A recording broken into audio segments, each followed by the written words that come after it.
साथ इस वक्त हैं लव सागर चौधरी। ये हस्तिनापुर में रहते हैं लव, और मैनेजमेंट की पढ़ाई की है लव ने। हाय, हेलो एवरीवन। तो मैं वैसे तो यहीं रहता हूँ हस्तिनापुर में, लेकिन अगर आप लोग यहाँ पे आ रहे हो तो मैं रिकमेंड करूँगा आप जम्बूद्वीप पे एक बार ज़रूर आओ। जम्बूद्वीप जो है मेन हस्तिनापुर से लगभग 2 किलोमीटर आगे है, काफ़ी फेमस है और प्राचीन काल महाभारत में इसका बड़ा जिक्र है। मतलब पूरी महाभारत जो है हस्तिनापुर में बेस्ड है। तो आप अगर एक अच्छी वैकेशन, एक हॉलीडे प्लान कर रहे हो तो आपको यहाँ ज़रूर आना। क्या इम्पोर्टेंस है सागर जी? इम्पोर्टेंस तो बच्चों ने, लोगों ने जहाँ भी पढ़ी होगी, बुक में पढ़ी होगी या फिर डीडी नेशनल पे सबने शो देखा होगा महाभारत, जो है अपने आप में बड़ी वैल्यू रखता है हिंदू धर्म में। तो उसी से बेस्ड पूरा है यहाँ पे। लेकिन फ़िलहाल जो यहाँ पे डेवलपमेंट जो हुआ है, जितना भी हुआ है, वो जैन कल्चर ने, जैन लोगों ने आके यहाँ पे पूरा इसको डेवलप किया है। पूरे इंडिया में इसको एक एस्टेब्लिश किया है एक टूरिस्ट प्लेस के बेस पे। जो चीज़ तो यहाँ क्या क्या चीज़ें हम देख सकते हैं? यहाँ पे मंदिर हैं, बहुत सारे मंदिर हैं, जो कि एक मेरे पीछे ही आप देख रहे हो, इस पे ऊपर तक आप जा सकते हो। ऐसे बहुत सारे मंदिर हैं। सुमेरु पर्वत इसको नाम दिया गया है। हाँ। तो ऐसे बहुत सारी चीज़ें यहाँ पे हैं, छोटी छोटी हैं यहाँ पर हैं जी। तो जम्बूद्वीप ये जगह है जी। तो कोई अगर यहाँ आए देखने के लिए हस्तिनापुर में, तो क्या क्या चीज़ें यहाँ देखने के लिए हैं? जम्बूद्वीप हो गया जहाँ पर बहुत सारे मंदिर हैं। हाँ जी। इसके अलावा एक कैलाश पर्वत है, इसी के जस्ट साइड में है। अच्छा। वो एक नाम से ही जैसे आपको लगेगा कैलाश पर्वत है, तो वो एक अच्छी जगह है देखने के लिए। उसके बाद यहाँ पे एक अष्टापद है, वो काफ़ी ऊंचा इन्होंने बनाया हुआ है, 150-51 फुट ऊंचा है। उसके आप ऊपर जाइए तो आपको पूरा जम्बूद्वीप का व्यू मिलेगा। उसके साथ साथ आप यहाँ पे और एक बहुत ही पुराना प्राचीन काल का मंदिर है, जो कि महाभारत के टाइम से यहाँ पे है, पांडेश्वर मंदिर। उसको भगवान शिव के उस पे ही बनाया गया है। उसमें दीवारें आपको मिलेंगी, जो भी पुराना, जैसे महाभारत के टाइम पे वो मंदिर रहा होगा वैसा ही अभी भी है। उसमें कोई चेंज किया नहीं गया अभी तक भी। कर्ण मंदिर भी है यहाँ पे। और द्रौपदी घाट यहाँ पे है, जिसमें बोला जाता है कि द्रौपदी कभी नहाती थी वहाँ पे गंगा जब बहती थी तो द्रौपदी वहाँ पे नहाती थी। तो वो भी वैसा का वैसा यहाँ पे है। खुदाई यहाँ पे हुई थी। हाँ जी। महाभारत कालीन तथ्यों के अन्वेषण के लिए। हाँ जी, हाँ जी। तो वो टीला भी यहाँ पर है। हाँ, वो एक पुराना टीला भी यहाँ पे है। उसमें आपको पुराने टाइम की ईंटें और फिर पूरा वो देखने को मिलेगा कैसे उन्होंने उसको बनाया है। देश भर से लोग आते हैं यहाँ जी। मैं आज भी देख रहा हूँ कि काफ़ी संख्या में लोग यहाँ पर हैं। देश के विभिन्न हिस्सों से आते हैं। एक बड़ा टूरिस्ट प्लेस ये बन गया है। हाँ जी। तो कुछ नज़ारे भी हम देख रहे हैं यहाँ पे, दिखाते हैं। हाँ। आपको अभी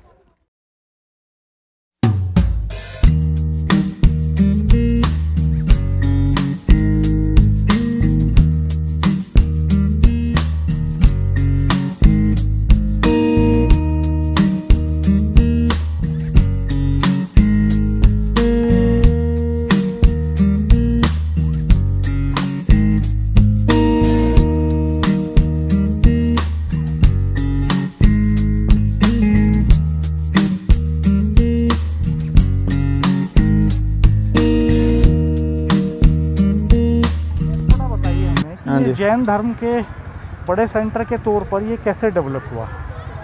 अब इसकी प्रॉपर जानकारी तो मुझे है नहीं। जब हम लोग भी यहाँ पे कभी आए थे तो उससे कितने साल पहले से आप यहाँ रह रहे हैं? हम लगभग 20-21 साल से यहाँ पे रह रहे हैं।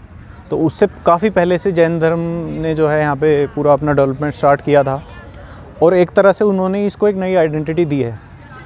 हाँ, ये जो मतलब टूरिज्म का हाँ जी, हाँ जी, पूरे देश में। तो महाभारत की वजह से कम लोग आते हैं यहाँ, जैन धर्म की वजह से ज़्यादा आते हैं जी। और बड़े बड़े आयोजन भी होते रहते हैं यहाँ जैन धर्म के। हाँ जी।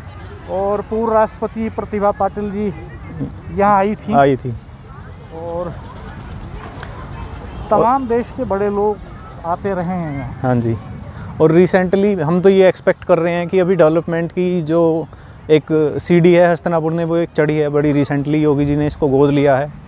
तो हम ये उम्मीद कर रहे हैं कि अब महाभारत कालीन जो यहाँ पे जितने भी इवेंट्स थे उस पर ज़्यादा ध्यान दिया जाएगा और उसका डेवलपमेंट थोड़ा और अच्छे तरीके से होना चाहिए।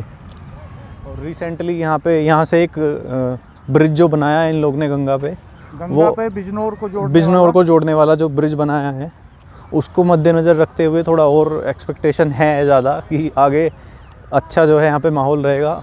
और मैं आप सब लोग को इनवाइट करता हूँ कि एक बार हस्तिनापुर ज़रूर आएँ, देखें, खुद से एंजॉय करें और एक अच्छा एक्सपीरियंस लेके जाएं। मेरठ के सबसे पास एक अच्छा टूरिस्ट प्लेस अगर कोई है तो वो यहीं है। आप आएँ यहाँ पे और अच्छे से एंजॉय करें। बाकी कुछ सिनेमैटिक्स हम डाल रहे हैं व्लॉग में, आप देखें और एंजॉय करें। एक बहुत अच्छा फ़न फैक्ट है जो मैं आपको बताने वाला हूँ। हाँ। यहाँ पे जो है इस प्लेस से जहाँ पे अभी हम हैं, हाँ। यहाँ से लगभग 2-3 किलोमीटर दूर पे गंगा जो है वो यहीं से फ़्लो करती है। अच्छा। हाँ, तो वो अपने आप में एक बड़ा वैल्यूएबल चीज़ है। जब यहाँ से महज 2-2.5 किलोमीटर है, जिस पे रिसेंटली काफ़ी जो है गंगा स्नान पे काफ़ी अच्छा वो रहा था। कोरोना टाइम था, इस वजह से थोड़ा सा इसको बंद कर दिया गया था, बट फिर भी जो लोकल लोग हैं यहाँ पे वो वहाँ पे गए थे, उन्होंने अपना पूजा जो भी करते हैं वो सब की थी। तो ये बड़ा एक अच्छी चीज़ है, इस वजह से भी ये बड़ा अट्रैक्टिव बन जाता है टूरिस्ट के। दोस्तों इस वक्त हम पहुँच गए पांडेश्वर मंदिर के पास। हाँ जी। और पांडव टीला भी यहाँ पे है। जी जी। जहाँ खुदाई हुई थी। हाँ जी। और भारतीय पुरातत्व सर्वेक्षण ने खुदाई की थी। हाँ जी। तो क्या क्या इम्पोर्टेंस है बताइए थोड़ा पांडव टीले के बारे में सागर जी, और मंदिर के बारे में। ये पांडव टीला बोला जाता है उस टाइम का जहाँ पे पांडेश्वर जो था, 5 पांडे बैठ के यहाँ पे पूजा करते थे, ऐसा बोला जाता है। उसके बाद कुछ मुझे प्रॉपर हिस्ट्री मालूम नहीं है, लेकिन यहाँ से एक सुरंग उन्होंने बनाई थी, सुरंग की खुदाई शुरू की थी जो बरनावा में जाके निकली थी। तो वो सुरंग एक बार आपको हम दिखाते हैं। जी, ये जो आप कुछ शॉट्स देख रहे हैं ये वही सुरंग है जो यहाँ से पांडवों ने स्टार्ट की थी खोदनी, और यहाँ से बरनावा तक उन्होंने पूरा ऐसे डिग किया था अंडरग्राउंड, तब जाके ये कंप्लीट हुई थी। तो इसका बस यहाँ से एंट्रेंस हल्का सा है, बाकी ये पूरी क्लोज्ड है। ट्राई करेंगे अंदर तक आपको फीड देने के लिए। ये बंद हो गई है क्योंकि बहुत लंबी कहानी है, ये बहुत पुराना मामला है। तो ये इस समय आपको इसमें बहुत ज़्यादा कुछ दिखाई नहीं देगा।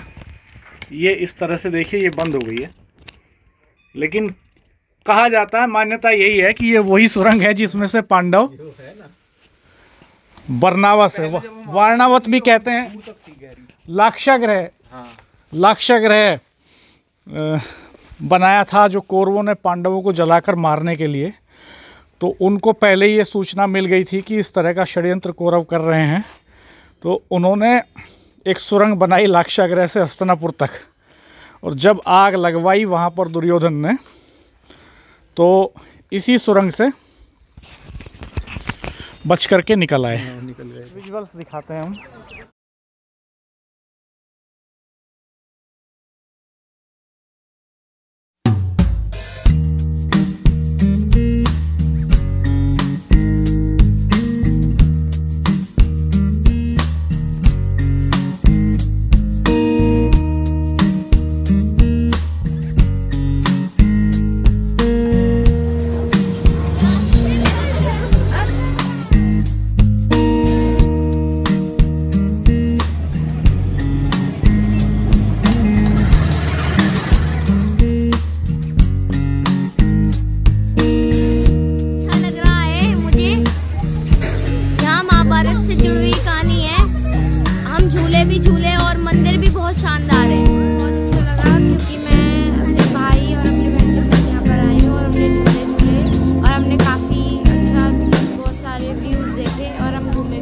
कहाँ से आए आप? मैं क्रिकेट। आपको पता है यहाँ महाभारत से जुड़ी हुई जगह है ये? महाभारत जानती हैं आप? महाभारत में क्या हुआ था? हैं? महाभारत की लड़ाई पढ़ी आपने? सिलेबस में पढ़ी कि टीवी पे देखी? मैंने टीवी पे देखी। अच्छा, तो ये वही जगह है जहाँ कौरवों की, पांडवों की राजधानी थी। पता है ये बात आपको? नहीं, ये बात नहीं पता। Hostinapur is a very beautiful place. It is not only a religious place, but it is a serene place also. There is so beautiful nature views, and when we spend our quality time with family, we prefer to come here. Actually, today I am very happy because my whole family with me, and we enjoy very much. Hastinapur है, वैसे तो ये अधिकतर यहाँ जैन मंदिर है, लेकिन ये अपने आप में ऐतिहासिक नगरी है और इसका विशेष महत्व है। और थोड़ा मौसम भी ठीक है, इस समय सर्दी भी है, थोड़ी धूप भी निकली हुई है, तो बच्चे घूमने का मन बनाते हैं ऐसे में। बच्चों की छुट्टियाँ पड़ी हुई हैं, इसलिए इसलिए हम बच्चों को लेकर हस्तिनापुर आए हैं। हस्तिनापुर एक ऐतिहासिक नगरी है, महाभारत के नाम से जानी जाती है और यहाँ आज भी आना बहुत ही अच्छा लगता है। यहाँ की जितनी भी पुरानी चीज़ें हैं महाभारत से जुड़ी हुई, और ये जितना भी नया कंस्ट्रक्शन है यहाँ जो जैन समाज ने किया है जम्बूद्वीप के रूप में, ये सब चीज़ें ये बड़ी मनमोहक हैं। इनको देखकर बहुत अच्छा लगता है, बहुत सुखद लगता है, और बच्चे साथ होते हैं तो बच्चों को बहुत अच्छा लगता है। उनको अपने ऐतिहासिक महत्व का भी पता लगता है और उनके एंटरटेनमेंट की भी बहुत सारी चीज़ें हमारे बीच में यहाँ हैं जिनको देख करके बहुत अच्छा लगता है।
हस्तिनापुर हमारे देश की वो धरोहर है जो हमारे प्राचीन भारत की याद दिलाती है। ये वो जगह है जहाँ हमें अपने उन पूर्वजों की याद आती है जिन्होंने भारतवर्ष का निर्माण किया था। यहाँ की चीज़ें देख देख कर, यहाँ की पुरातन चीज़ें देख देख कर हमें लगता है कि वाकई में हमारा देश जो है वो सोने की चिड़िया रहा है। यहाँ इतनी ऐसी दुर्लभ चीज़ें हैं, वो यादें हैं जिनको देख करके मन बहुत प्रफुल्लित होता है, जिनको देख करके ऐसा एहसास होता है कि वाकई में इस धरती पे, इस ब्रह्मांड में हमारा देश सबसे सुपर है और इसीलिए इस देश को दुनिया का राजा कहा गया है। महाभारत की यादें, यहाँ सुरंग देखिए, ये सुरंग का रास्ता है। इस रास्ते से होकर के और तब निकल कर के गए थे और वहाँ तक जो है वारणावरत तक ये पूरी बनी हुई है। इसकी ऐसी मान्यताएं हैं। मैं कहता हूँ कि सब लोगों को हस्तिनापुर आना चाहिए। लेकिन ये है कि ये वाला जो मंदिर है पांडेश्वर मंदिर, ये मैंने पहले नहीं देखा था, ये मैंने आज ही देखा है। और इसके पीछे जो सुरंग दिखाई गई है ये भी मैंने आज पहले देखिए बहुत अच्छा लग रहा है ये पांडेश्वर मंदिर देख के। लेकिन एक अफसोस भी होता है कि जहां भारत की सरकार हर तरफ ध्यान दे रही है हमारी प्राचीन धरोहर पे भी उसे व्यू काफ़ी अच्छे हैं। ये एक ऐतिहासिक स्थल है। ये चीज़ें सरकार का भी और हमारे सभी आम नागरिक जो हैं उन्हें भी इनके प्रति जागरूक होना पड़ेगा, क्योंकि सब चीज़ें सरकार नहीं करती, कुछ चीज़ें हमें भी आपस में करनी पड़ेगी और हमें सभी को सोचना चाहिए कि हमें ऐतिहासिक धरोहर को कैसे सहेज के रखें और कैसे इसके विकास में कार्य करें।